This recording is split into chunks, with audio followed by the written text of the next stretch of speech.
watch this episode in Hindi, switch to timestamp 3 minutes and 33 seconds. Hello and welcome to another episode of Legal Update. The topic of discussion is split verdict on custodial death case. Why in news? Recently in the Manik and others versus State of Maharashtra case, the Supreme Court of India has issued a split verdict regarding an appeal by police officers convicted under the section of 304 Part 2 of the Indian Penal Code. Background of the case. The case revolves around the death of a man who was taken into police custody on 7th December 1995 for interrogation in a theft case. He died due to police torture on 22nd December 1995 and the accused officers created false records to cover it up. The trial court convicted the police officials under various sections of the IPC, including culpable homicide, but acquitted them of murder charges. The Bombay High Court partially upheld the conviction but acquitted the officers of destroying evidence related to the burnt body. The convicts appealed to the Supreme Court, which delivered a split verdict on the case. Court observation. Justice C.T. Ravi Kumar upheld the convictions for custodial torture but acquitted the officers of more severe charges due to insufficient evidence linking their actions directly to the death. He emphasized that evidence must be evaluated based on a preponderance of probabilities rather than mere suspicion. Justice Sanjay Kumar highlighted that the appellants are police officers accused of abuse of their powers in resorting to custodial torture and tampering with evidence. He dismissed all appeals, maintaining the convictions under Section 304, Part 2 of the IPC and other charges. Section 304 of the Indian Penal Code. This section addresses the punishment for culpable homicide not amounting to murder. Categories. Part 1. If the act is done with the intention of causing death or bodily injury likely to cause death, the punishment can be life imprisonment or up to 10 years of imprisonment with a fine. Part 2. If the act is done with knowledge that it is likely to cause death but without intention, the punishment can be up to 10 years of imprisonment, a fine, or both. The offence under Section 304 of the IPC is cognizable, non-bailable. The trial occurs in a court of session. Now it has been replaced by the Section 105 of the Bharatiya Nyaya Sanhita. Case law. Noor Aga versus the State of Punjab 2008. In this case, the Supreme Court established that superficially a case might have an ugly look and thereby prima facie shaking the conscience of any court, but it is well settled that suspicion, however high it may be, could under no circumstances be held to be substitute for legal evidence. Now it's time for the practice question. What does Section 304 of the Indian Penal Code pertain to?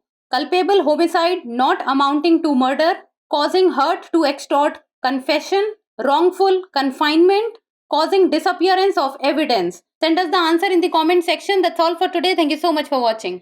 हिरासत में मौत के मामले पर विभाजित फैसला, चर्चा में क्यों? हाल ही में माणिक एवं अन्य बनाम महाराष्ट्र राज्य मामले में भारत के सर्वोच्च न्यायालय ने भारतीय दंड संहिता की धारा 304 भाग 2 के तहत दोषी ठहराए गए पुलिस अधिकारियों की अपील के संबंध में विभाजित फैसला सुनाया है। मामले की पृष्ठभूमि। यह मामला एक व्यक्ति की मौत से संबंधित है जिसे चोरी के एक मामले में पूछताछ के लिए 7 दिसंबर 1995 को पुलिस हिरासत में लिया गया था। कथित तौर पर 22 दिसंबर 1995 को पुलिस की यातना के कारण उसकी मौत हो गई और आरोपी अधिकारियों ने इसे छिपाने के लिए झूठे रिकॉर्ड बनाए। ट्रायल कोर्ट ने पुलिस अधिकारियों को गैर इरादतन हत्या सहित आईपीसी की विभिन्न धाराओं के तहत दोषी ठहराया, लेकिन उन्हें हत्या के आरोपों से बरी कर दिया। बॉम्बे उच्च न्यायालय ने आंशिक रूप से दोष सिद्धि को बरकरार रखा, लेकिन जले हुए शरीर से संबंधित सबूतों को नष्ट करने के आरोप से अधिकारियों को बरी कर दिया। दोषियों ने सर्वोच्च न्यायालय में अपील की, जिसने मामले पर विभाजित फैसला सुनाया। न्यायालय का अवलोकन। न्यायमूर्ति C.T. रवि कुमार ने हिरासत में यातना देने के लिए दोष सिद्धि को बरकरार रखा। लेकिन अधिकारियों को अधिक गंभीर आरोपों से बरी कर दिया क्योंकि उनके कार्यों को सीधे मौत से जोड़ने वाले अपर्याप्त सबूत थे। उन्होंने इस बात पर जोर दिया कि साक्ष्य का मूल्यांकन केवल संदेह के बजाय संभावनाओं के आधार पर किया जाना चाहिए। न्यायमूर्ति संजय कुमार ने इस बात पर प्रकाश डाला कि अपीलकर्ता पुलिस अधिकारी हैं जिन पर अपनी शक्तियों का दुरुपयोग करने, हिरासत में यातना देने और सबूतों से छेड़छाड़ करने का आरोप है। उन्होंने सभी अपीलों को खारिज कर दिया। आईपीसी की धारा 304 भाग 2 और अन्य आरोपों के तहत दोष सिद्धि को बरकरार रखा। भारतीय दंड संहिता की धारा 304, यह धारा गैर इरादतन हत्या के लिए सजा के बारे में बताती है। श्रेणियां: भाग 1, यदि कार्य मृत्यु या शारीरिक चोट पहुंचाने के इरादे से किया जाता है जिससे मृत्यु होने की संभावना है, तो सजा आजीवन कारावास या जुर्माना के साथ 10 साल तक की कैद हो सकती है। भाग 2, यदि कार्य इस ज्ञान के साथ किया जाता है कि इससे मृत्यु होने की संभावना है लेकिन बिना इरादे के, तो सजा 10 साल तक की कैद, जुर्माना या दोनों हो सकती है। आईपीसी की धारा 304 के तहत अपराध संज्ञेय गैर जमानती है। मुकदमा शस्त्र न्यायालय में होता है। अब इसे भारतीय न्याय संहिता की धारा 105 द्वारा प्रतिस्थापित किया गया है। संबंधित केस: नूर आगा बनाम पंजाब राज्य 2008। इस मामले में सर्वोच्च न्यायालय ने स्थापित किया कि सतही तौर पर कोई मामला बदसूरत लग सकता है और इस तरह प्रथम दृष्टया किसी भी अदालत की चेतना को हिला सकता है, लेकिन यह अच्छी तरह से स्थापित है कि संदेह, चाहे वह कितना भी अधिक क्यों ना हो, किसी भी परिस्थिति में कानूनी सबूत का विकल्प नहीं माना जा सकता है। अब बारी है अभ्यास प्रश्न की।